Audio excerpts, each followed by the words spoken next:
Eh bien voilà, nous sommes encore là pour vous servir. Bonsoir, bonjour, ça dépend de l'heure à laquelle vous nous suivez partout dans le monde. Merci à nos fidèles internautes de l'émission Ezolobama, Ezolobama Solo un des mots. Nous sommes là pour vous servir toujours. Alors aujourd'hui dans cette émission, nous allons décortiquer un peu, nous allons analyser ensemble ce que pensent les médias occidentaux, précisément ceux de France 24 et de RFI. Alors nous allons revenir après et nous allons analyser. Je vous laisse suivre cette émission qui s'est passée cette semaine sur les canaux de France 24. Convaincant pour vous? Ils sont convaincants parce que les matchs ne sont pas faciles et surtout quand le président est aussi au stade. Il y a de la pression qui augmente. Oui, en plus. Mais là, quand même, vous constatez que nous sommes déjà devant une situation un peu extraordinaire de se retrouver avec 3 victoires. Ça fait quand même 9 points. Donc, il leur reste à peine un point et puis c'est validé, ce qui n'est pas impossible. Et puis surtout, Oui, les ils grandes peuvent se équipes, qualifier dès le match retour les à grandes Dar es Salaam, équipes se reconnaissent justement dans la difficulté. Parce que le but contre son camp, c'est parce qu'il y a une pression et Oui, il y a une tête de bien Chancel évidemment, il y Mbemba. a une tête de Chancel Mbemba. Et puis surtout, il faut remarquer que cette équipe ne prend plus de buts. L'équipe des Léopards, c'était l'offensive tous azimuts et portes ouvertes derrière. Mais là, vous vous rendez quand même compte que non seulement ils ont un gardien que personne, enfin, qu'on croyait par exemple qu'il était une véritable passoire parce qu'à une certaine époque, nous on avait un gardien congolais qu'on aimait jouer contre lui, c'est-à-dire on l'appelait Siam Passi et qu'on a surnommé au Cameroun Siam Passoire. Donc là, Langue Berthaud- serpentine, c'est ça Rémi, hein. oui. Donc, vous voyez actuellement celui qui est là. C'est-à-dire que, par exemple, à Montpellier, on le voit prendre 8 buts en 3 matchs. Mais quand même, vous vous rendez compte que ces léopards ont réussi à marquer, je crois, déjà 5 buts et n'en ont pris aucun.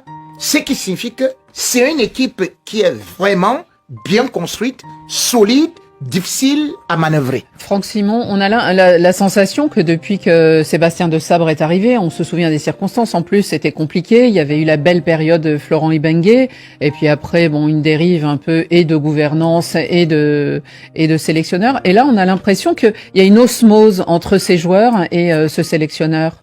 Oui, parce que comme dans tout groupe, il faut un capitaine pour mener un bateau. Et je crois que le choix qui s'est porté sur De Sabre a été juste. Le bon choix. Oui, le bon choix. Il l'a prouvé avec son encadrement. J'ai eu l'occasion de les visiter à San Pedro, parce que je commentais les matchs de San Pedro Oui, pendant la CAN. pendant bien la sûr. CAN, et j'étais auprès d'eux, je les ai vus travailler.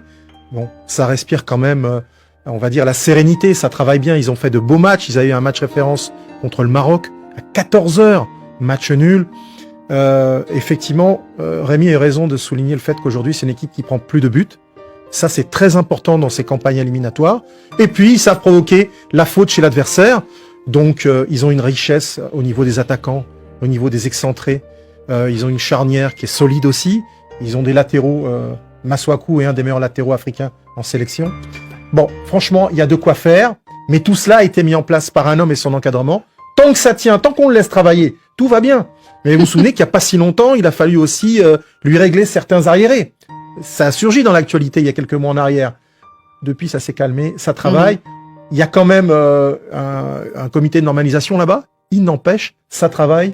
Et on laisse surtout De Sabre avancer à son rythme.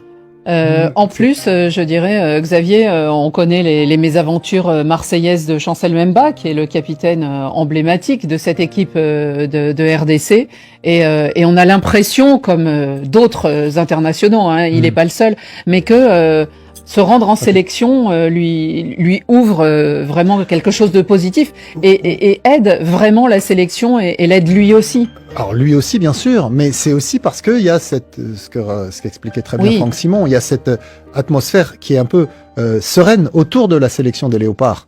Pendant Ouais, mais des quand années, on gagne, ça va toujours mieux. oui, mais parce que pendant des années, vous aviez plein de joueurs, ils voulaient plus venir. Mhm. Des joueurs qui avaient fait 2-3 sélections ou Là, ça se dizaines, bouscule, tu as raison, ça se bouscule. et qui voulaient plus venir, qui disaient non, c'est bon, la RDC, les Léopards, j'ai donné, j'ai compris, c'est pas possible.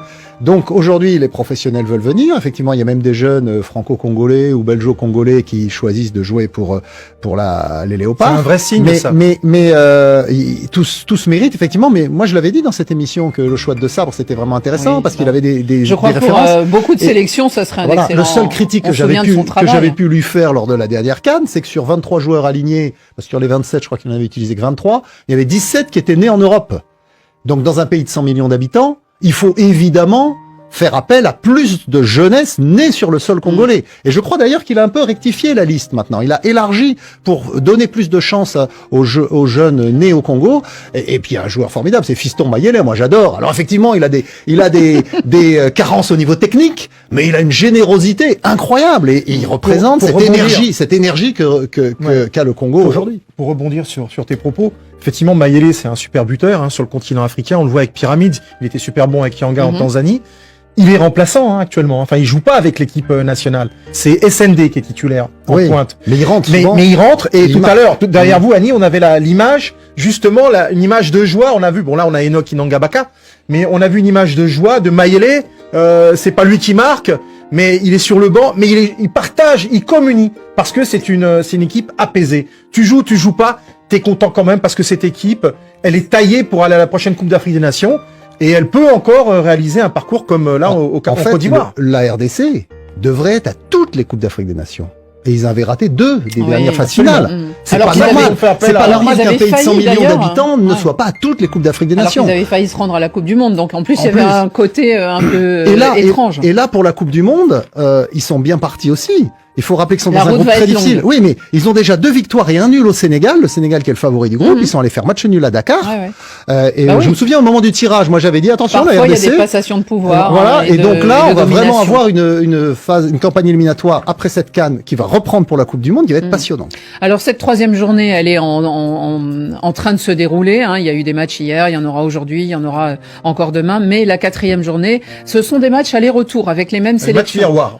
Exactement. Donc là, ils iront jouer contre la Tanzanie à Dar es Salaam et ils sont donc en tête du groupe H.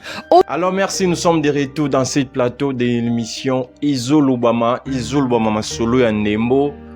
Izolobama Solo et Ndembo, nous sommes là toujours pour vous servir. Alors nous avons regardé ensemble l'analyse de nos frères, de nos confrères de France 24 et la manière ils ont analysé notre équipe nationale et nos matchs, comment on a joué et depuis l'arrivée des coachs Sébastien Desabre et jusqu'à présent. Alors, ils ont fait un bon travail. Nous les saluons tous. Merci beaucoup dans le monde. On suit toujours vos commentaires concernant nos équipes nationaux du continent africain. Alors, je voudrais un peu recadrer messieurs Xavier parce que ça fait au moins deuxième fois que vous revenez toujours sur les mêmes propos qui est intolérable. Vraiment, on ne peut pas toujours accepter ces genres de remarques. C'est comme si vous êtes en train de nous dénigrer, c'est comme si vous êtes en train de nous minimiser, c'est comme si vous êtes les aînés pour nos joueurs ou pour notre équipe nationale. Je ne sais pas comment le dire, parce que tout le monde constate que depuis, ça fait au moins 2 fois que vous revenez sur vos propos. Déjà, on est 100 millions d'habitants, mais on a que 13 joueurs qui sont nés au Congo. Ça, c'est quel genre même des analyses, ça? Ça, c'est quel genre des analyses, Monsieur Xavier? C'est pas normal, ça. La République démocratique, oui, nous acceptons que nous sommes 100 millions d'habitants, mais cela ne veut pas dire qu'avoir 100 millions d'habitants, c'est avoir une bonne équipe ou avoir toute la totalité des 100 millions d'habitants, une équipe de 23 joueurs qui sont nés au Congo. C'est pas dit ça, c'est pas ça. Prenons l'exemple de votre équipe nationale, les Bleus.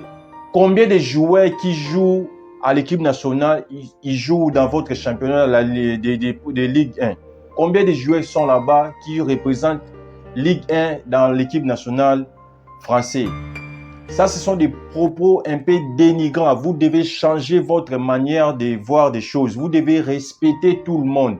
Avoir 100 millions d'habitants, cela ne veut pas dire qu'on doit avoir forcément une équipe avec des joueurs qui sont nés au Congo. nos joueurs binationaux, qu'ils soient nés ailleurs ou qu'ils soient nés au Congo, ce sont les Congolais, ce sont nos joueurs. Alors arrêtez votre système d'ingérence, votre système de dénigrer toujours, votre système de voir toujours les mal partout. J'apprécie tout le monde, les Rémi Ngono, tout le monde, ils ont fait des bons commentaires, mais ça fait deux fois déjà. Parce que la première fois, c'était aussi la même chose. Quand c'est arrivé autour de vous, vous dénigrez toujours les Congolais. C'est comme si nous sommes un pays qui a plus d'habitants que d'autres pays. Les Nigériens sont là, ils ont aussi des binationaux, ça ne fait pas de polémiques. Alors, messieurs Xavier, détendez-vous. Hein? Bois de l'eau, ça va passer. Regardez l'honneur du Congo. Je ne sais pas, vous êtes né ou quoi? Quelle rage vous avez? C'est le choix du coach.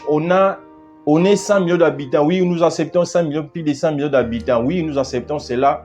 Mais avoir un joueur dans l'effectif ou dans la sélection, cela ne dépend pas du président de la République ou du Premier ministre ou du président de la fédération. Cela dépend du coach. C'est le coach qui voit les joueurs qui sont au pays ou soit les joueurs qui sont à l'extérieur. Lui, il fait ses choix de sélection. Alors, il faut arrêter un peu un moment. Et cela ne veut pas dire avoir plus de millions d'habitants et vous aurez forcément une bonne équipe qui joue au football. Si c'était le cas, les Indiens, ils sont plus nombreux, les Chinois, ils sont plus nombreux. Mais leur équipe de football, est-ce que ça produit quelque chose? Donc, voilà un peu ce que je voulais vous dire. Donc, à boire de l'eau, ressaisissez-vous s'il faut, ressaisissez-vous.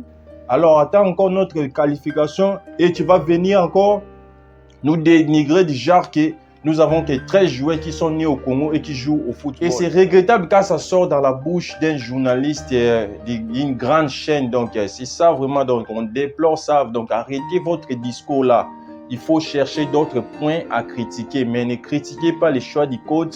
Ne critiquez pas les choix des Congolais qui sont conscients qu'on doit faire jouer nos binationaux. Ça ne vous concerne pas. Toi, fais tes critiques si les G, notre système de G, comment on joue. Donc, voilà un petit limite là. Ne viens pas ici pour nous faire des leçons de morale. C'est comme si on est inconscient. C'est comme si on ne gère pas bien les choses. Donc, toi, vous êtes le genre de gens qui souhaitent que les joueurs binationaux ne puissent pas servir leur pays d'origine. Donc, vous faites partie des gens pareils, si on peut le dire. Voilà un peu, donc, il faut changer votre manière de faire des choses. La RDC est là, donc nous sommes là, nous sommes qualifiés, nous allons se qualifier bientôt. Donc, voilà un peu, si toutes les équipes pour le moment, en Afrique pour le moment, toutes les équipes, ils ont que des binationaux en majorité, je dis bien en majorité. Si nous voyons les pays de l'Ouest, les pays d'Afrique, en majorité, beaucoup des équipes pour le moment, ils ont des binationaux et ça n'a pas vraiment fait un débat, ça n'a pas fait une polémique. Nous avons gagné 2 titres du continent avec des joueurs qui jouaient au pays. Donc, si c'est le temps ici, nous oblige de sélectionner les joueurs binationaux, alors, ce n'est pas un problème, ce n'est pas un débat à faire caca. Donc, on veut que tu arrêtes ce que tu dis là pour la dernière fois. Tu avais dit ça pour la première fois, on avait accepté, ça a passé. Et la deuxième fois, tu répètes encore ça, ça devient je ne sais pas comment vous qualifier. Donc, vous faites la honte sur votre métier. Alors, merci encore. Si ça vous a choqué, donc je m'excuse. Vraiment, c'était mon point de vue. Donc, vous devez changer votre manière de voir les choses. La RDC ou nos léopards, ils sont là pour représenter les Congolais et les Congolais par eux partout dans le monde. Peu importe où ils sont, qu'ils soient nés au Congo ou à l'intérieur du Congo, ce sont des Congolais. Ils ont le sang des Congolais. S'ils défendent notre équipe nationale, c'est leur devoir pour leurs parents, leurs familles, leurs ancêtres et en général pour le peuple congolais. Alors, merci à tous. Merci pour ces moments qu'on a passés ensemble. Cette émission, c'était seulement pour recadrer M. Xavier. Donc, voilà un peu, il faut changer ta manière de faire les choses. Alors, à ce qui concerne nos léopards, les léopards vont se déplacer aujourd'hui le dimanche pour arriver à Dar es Salaam où ils vont jouer leur dernier match de 5e journée donc contre les Super Taifa de la Tanzanie. Alors restez scotchés dans cette émission Izul Wamwa, c'est le Andemo, donc nous sommes là pour vous servir toujours. Alors à suivre, on se retrouve au prochain numéro.